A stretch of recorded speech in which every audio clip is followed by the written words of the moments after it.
So guys, now you know why I am laughing, I am smiling. That's because next to say that if you like, you should be an English teacher. If you like, you should be first position for IELTS or ambassador for IELTS. When it comes to immigration English, my dear, you don't know nothing. You don't know anything. So far, in today's video, I am going to be busting your babies. What is it? Yeah, babies. I think I didn't close that window.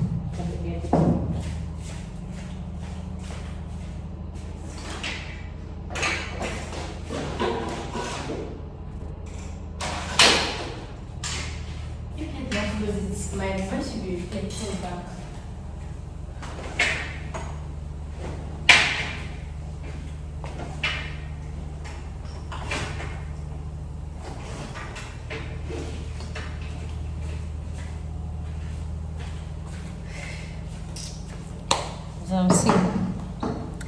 So I don't shift this chair because of the camera. Anyways, as I was saying, so this video is about to burst your bubbles, you guys bubbles. Like I used to say, when it comes to immigration English, just see yourself as an amateur, and you know, see as it shock you, as it's going to shock you, and so it's shocked me too, and that's why I'm making this video. So now, according to gov.uk or me atata, but then I don't want to just face gov.uk. I just want to make it like to be a general this thing, because now, like I told you, after the COVID, so many countries are actually opening up, right? They're introducing so many visa immigration pathways to just attract people, to attract foreigners into their country. And one of the benefits of all this pathway is you can actually migrate with your dependents, because they actually feel like when they add dependent to it, it will make it more attractive to ginger people, foreigners, to actually migrate into their country. Like almost every country now, they're actually looking for immigrants into their country. Like aside COVID, there has been shortage of manpower. You know that over the years, people will give birth, there's double in population and all of that. They shall keep needing people. But like I said in one of my videos, that this COVID thing, it really taught, you know, there are some countries that they are very stingy with their visa. Now they are begging us to come, and now they are adding dependents. But then even with the way they added dependents here, there are some misconceptions about these dependents, that you people think the dependent that you think is not the dependent that you think. It is another dependent. Anyways, I am going to burst your bubble. Before we continue, first of all, let's talk about what is dependent. What is the definition of dependent that we put there for? What is dependent that you think you know? Dependent, when they say depend, is actually like a compound word, like two words joined together. Let's go back to English classroom. Depend, one word. Dance, another word. Dance should be adjective. Adjective for what? Is that an adjective or adverb? Leave that one. Depend, right, is actually like an action word. So what does depend means? Depend means that you can't do something on your own, so you're actually relying on something, or you're relying on somebody. Then when they now had dance, it's more like the past participle of dependent. Yes, now dependent. It's not past participle. It is, who is the English major here? Come and show yourself. Dependent is supposed to be an adjective. Adjective of what? Adjective of person. You know, we have adjective of time, adjective of place. Not adjective, adverb of time, adverb of place, adverb of person. So I think it's adverb of person. I don't know. It's as if I'm talking rubbish. I'll check it. And if I'm wrong, it's one of those things. Do I look like your English teacher? This thing is becoming dark. Let me shift it.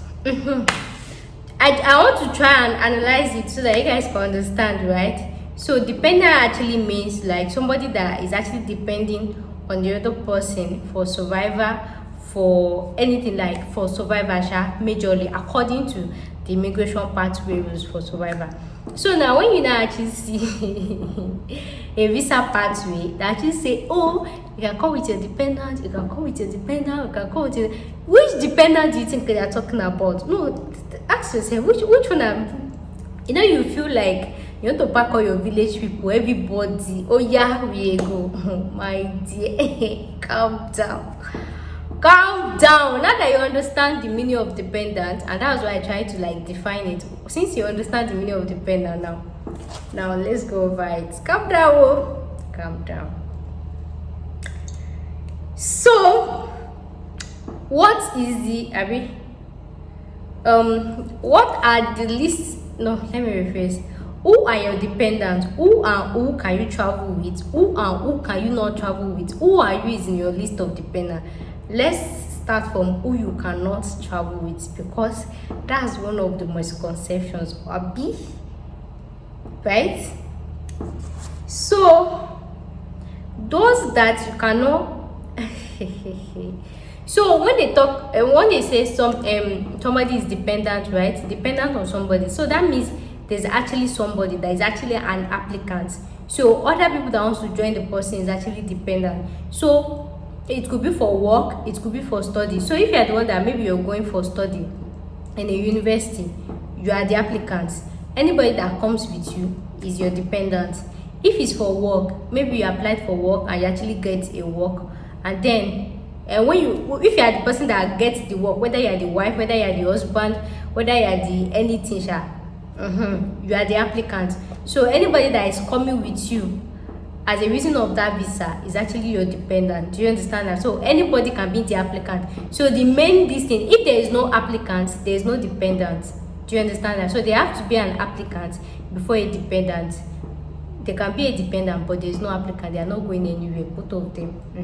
So they have to be an applicant before a dependent. So the applicant can be a study pathway dependent, a work pathway dependent, or normal or PR resident permit pathway dependent. So now, who are your list of dependents? Who can follow you on this list of dependents and who cannot? First of all, so now let's talk about people that can actually join the applicants.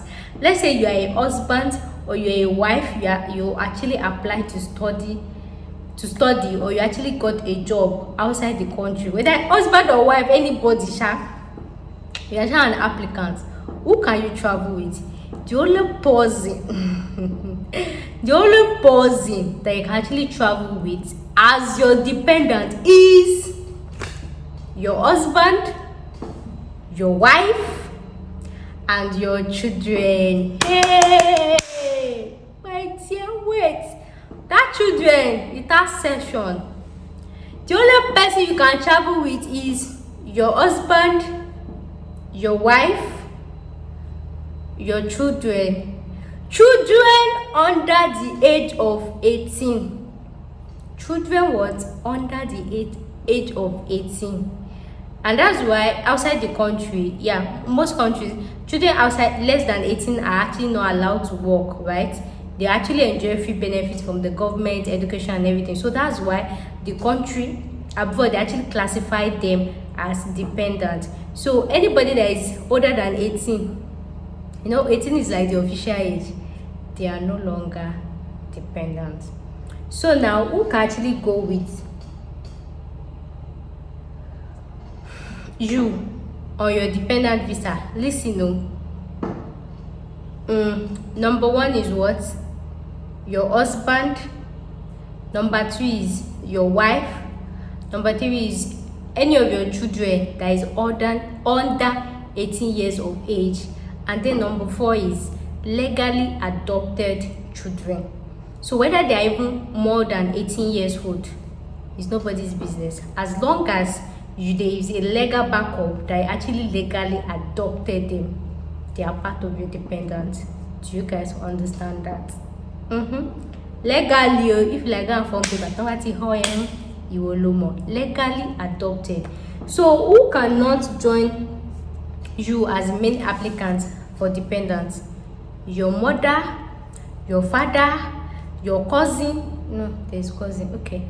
Your mother, your father, your brother, your sister, And then children under 18 years of age. Children under 18, let me rephrase. Those that cannot follow you as a dependent on any of this visa is your father, your mother, your brothers, your sisters, and any of your children that is more than 18 years old, your niece or your nephew, unless except ayafi they are actually legally adopted. Don't do any work, legal backup that you actually adopted them. Maybe they lost the mother or this, and then you actually legally adopted them, and then you've been active in that child's life. So anybody you're adopting, maybe you're proving to the embassy that, oh, this is your niece or this thing that you actually legally adopt them, you have to prove to them that you've been legally active. Yeah, you have to prove legal backup, number one, and then you have to prove that you have been active in their life. For example, bank statement, it has to reflect that how will you say you adopt somebody and then we can't see any traces of where you sent the person money? You might be active, like maybe you sent the child to school, you got things for them, all those normal things that parents do for their child. So you have to reflect that. It has to reflect that you've been actively responsible in the child's life. Even if you have a legal backup that you actually adopt a child and you've not been active in their life, so what's the essence of traveling with them as dependents, right? So it's not just to have legal backup. To have legal backup, it has to show that you've been active in their life.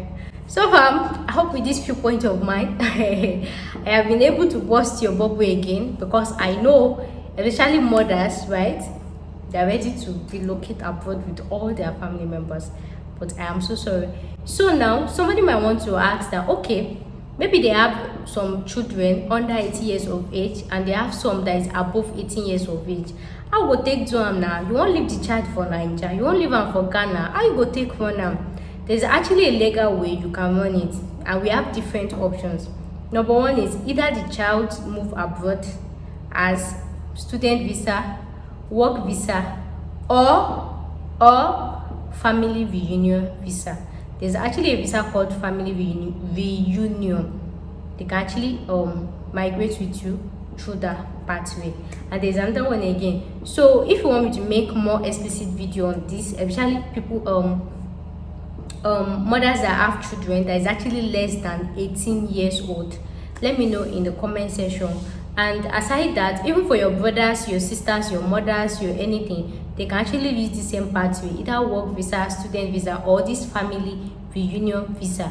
Every country has a family reunion visa that the children can actually anybody can migrate with, so they are not part of your dependent. So far, I hope with this few points of mine, I've been able to, help somebody to remove them from their, So guys, thanks for watching today's video, and I'll see you in my next video. Thanks for watching. Bye. Don't forget to hit the subscribe button. Subscribe to my YouTube channel. I'll see you in my next video. Bye.